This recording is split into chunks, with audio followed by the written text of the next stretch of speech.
নমস্কাৰ বন্ধুসকল অন্য এটা ইণ্টাৰেষ্টিং ভিডিঅ'লৈ আপোনালোকক আদৰণি জনাইছোঁ আমাৰ অসমৰ আটাইতকৈ জনপ্ৰিয় আঁচনি যাৰ নাম হৈছে মুখ্যমন্ত্ৰী নিযুত মইনা আঁচনি এই আঁচনিখনক লৈ বৰ্তমান সময়ত আমাৰ বহুত ছাত্ৰ ছাত্ৰী আৰু অভিভাৱকৰ মনত কিছুমান নতুন নতুন প্ৰশ্নৰ খেলিমেলি হৈছে তেওঁলোকে একাউণ্টত এই আঁচনিৰ ধন লাভ কৰা নাই জুন মাহ এতিয়া অন্তত সোমালে বা জুলাই মাহত আপোনালোকে এই পইচাটো পাবনে নাই এনেকুৱা ধৰণৰ কিছুমান চিন্তাই আপোনালোকৰ মনত বহুত খুদ হৈ আছে আজি সেই কাৰণে আপোনালোকৰ কাৰণে সম্পূৰ্ণ এই ভিডিওটো আগবঢ়াইছোঁ ভিডিও আপোনালোকে শেষলৈকে চাব আপোনালোকে সম্পূৰ্ণ এই আঁচনিখনৰ কথা গম পাব আপোনালোকে কেতিয়া পইচা পাব কোনবিলাক ছাত্ৰ ছাত্ৰীয়ে পইচা পাব কোনবিলাক ছাত্ৰ ছাত্ৰীৰ নাম কটা যাব এই সকলোবিলাক লৈ আপোনালোকৰ কাৰণে সম্পূৰ্ণ এটা শুদ্ধ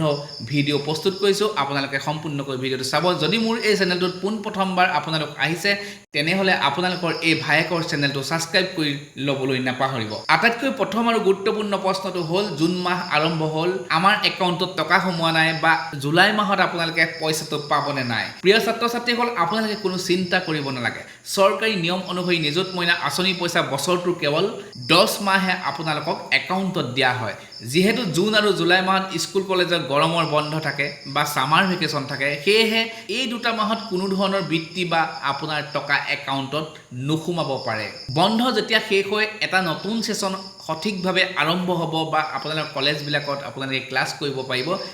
তেতিয়াৰ পৰা আপোনালোকৰ এই টকা নিয়মীয়া হৈ পৰিব গতিকে পইচা বন্ধ হৈ যোৱা নাই এইটো কেৱল গৰমৰ বন্ধৰ বাবেহে হৈছে চাগে কিয়নো এনেকুৱা ছিজনত আপোনালোকে কলেজ নাযায় দ্বিতীয়টো ডাঙৰ খবৰ হৈছে নতুন ছাত্ৰ ছাত্ৰীসকলৰ বাবে বৰ্তমান সময়ত চৰকাৰী সমৰ্থ পৰ্টেলৰ জৰিয়তে অসমৰ কলেজ আৰু ইউনিভাৰ্চিটিসমূহত নতুন নামভৰ্তি প্ৰক্ৰিয়া চলি আছে যিসকল ছাত্ৰীয়ে এইবাৰ নতুনকৈ ক্লাছ 11ত নাম লগাইছে তেওঁলোকে মাহে 1000 টকাকৈ পাব যিসকলে ডিগ্ৰী ফাৰ্ষ্ট ইয়েৰত বা BA BSc BCom নামভৰ্তি কৰিছে তেওঁলোকে মাহে 1250 টকাকৈ পাব আৰু যিসকলে PG বা BEd ফাৰ্ষ্ট ইয়েৰত নাম লগাইছে তেওঁলোকে মাহে 2500 টকাকৈ পাব আপোনালোকে নামভৰ্তি কৰাৰ পাছত নিজৰ স্কুল বা কলেজ বা শিক্ষানুষ্ঠানত চৰকাৰে মুকলি কৰা নিযুত মইনা 2.0 ফৰ্মখন কিন্তু আপোনালোকে সংগ্ৰহ কৰিব লাগিব ফৰ্মখন সঠিকভাৱে যদি ফিল আপ কৰি আপুনি কলেজতে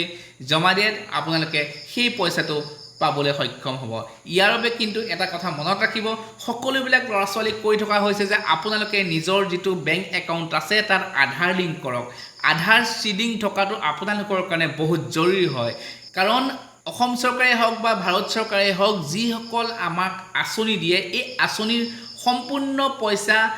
আধাৰ সিডেড থাকিলেহে আপোনালোকৰ নিজৰ বেংক একাউণ্টত পইচাটো সোমায় কিয়নো যদি আমি আধাৰ লগত DBT লোৱা নাই লিংক কৰি তেতিয়াহ'লে আপোনালোকৰ একাউণ্টত পইচাটো নোসোমায় এতিয়া আটাইতকৈ সাৱধান হ'বলগীয়া পইণ্টটোলৈ যিসকল ছাত্ৰ ছাত্ৰীয়ে ভাবিছে যে সকলোৱে এই পইচা পাব কিন্তু চৰকাৰে কিছুমান নিয়ম বান্ধি দিছে যাৰ বাবে আপোনাৰ নামটো বাদ পৰিব পাৰে কিন্তু তেতিয়া আপোনালোকে অকণো মনত বেয়া ভাৱ নানিব যদি আপুনি কোনো প্ৰাইভেট স্কুল বা কলেজত পঢ়ি আছে তেন্তে আপুনি এই আঁচনি লাভ কৰিব নোৱাৰে এইটো কেৱল চৰকাৰী আৰু চৰকাৰী সাহায্যপ্ৰাপ্ত প্ৰাদেশিকৃত বিদ্যালয়ৰ বাবেহে বা আপোনালোকে কলেজত যিবিলাক পইচা পায় তেনেকুৱাৰ বাবেহে যদি আপুনি উচ্চতৰ মাধ্যমিকত ভাল ৰিজাল্ট কৰি চৰকাৰৰ তৰফৰ পৰা স্কুটি পাইছে তেন্তে আপোনালোকে এই নিযুত মইনা আঁচনিৰ টকা নেপাব পাৰে চৰকাৰে স্পষ্ট কৰি কৈছিলে যে স্কুটি বা নিযুত মইনা যিকোনো এটা আঁচনিৰহে আপুনি লাভ কৰিব পাৰিব যদি আপোনালোকৰ কলেজত উপস্থিতি এটেণ্ডেঞ্চ যেতিয়া কম থাকিব কিন্তু আপুনি যদি কলেজৰ নিয়ম শৃংখলা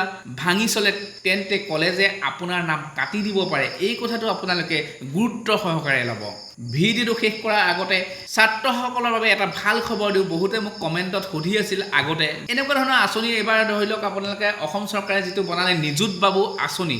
এই কথা আপোনালোকে হয়তো পাবলৈ সক্ষম হ'ব কিন্তু আপোনালোকে মনত ৰাখিব আপোনালোকৰ পৰিয়ালৰ বাৰ্ষিক আয় 4 লাখ টকাতকৈ কিন্তু কম হ'ব লাগিব সেই পৰিয়ালৰ ছাত্ৰসকলেহে এনেধৰণৰ বিত্তীয় সাহায্য লাভ কৰিব এই অফিচিয়েল ফৰ্ম ফিলআপ যদি আপোনালোকৰ আৰম্ভ হয় তেন্তে আপোনালোকে ফৰ্মখন ফিলআপ কৰিব এনেকুৱা ধৰণৰ যদি কিবা আপডেট আহে মই আপোনালোকক ভিডিঅ'ত বনাই দিব চেষ্টা কৰিম গতিকে বন্ধুসকল এয়া আছিল নিযুত মইনা আঁচনি বৰ্তমানৰ একেবাৰে শেহতীয়া আপডেট আশা কৰোঁ ভিডিঅ'টো চাই আপোনালোকে মনৰ সকলো খেলিমেলিবিলাক দূৰ কৰিলে যদি তথ্যখিনি আপোনালোকে ভাল পালে তেন্তে ভিডিঅ'টো লাইক কৰি আপোনালোকৰ কলেজৰ বন্ধু বান্ধৱী আৰু হোৱাটছআপ গ্ৰুপত শ্বেয়াৰ কৰি দিব যাতে সকলোৱে এই কথাটো জানিব পাৰে আজিলৈ ইমানতে সামৰিছোঁ আকৌ লগ পাম এটা নতুন সুন্দৰ ভিডিঅ'ৰ সৈতে তেতিয়ালৈকে ভালে থাকক সুস্থ থাকক জয় আই অসম ধন্যবাদ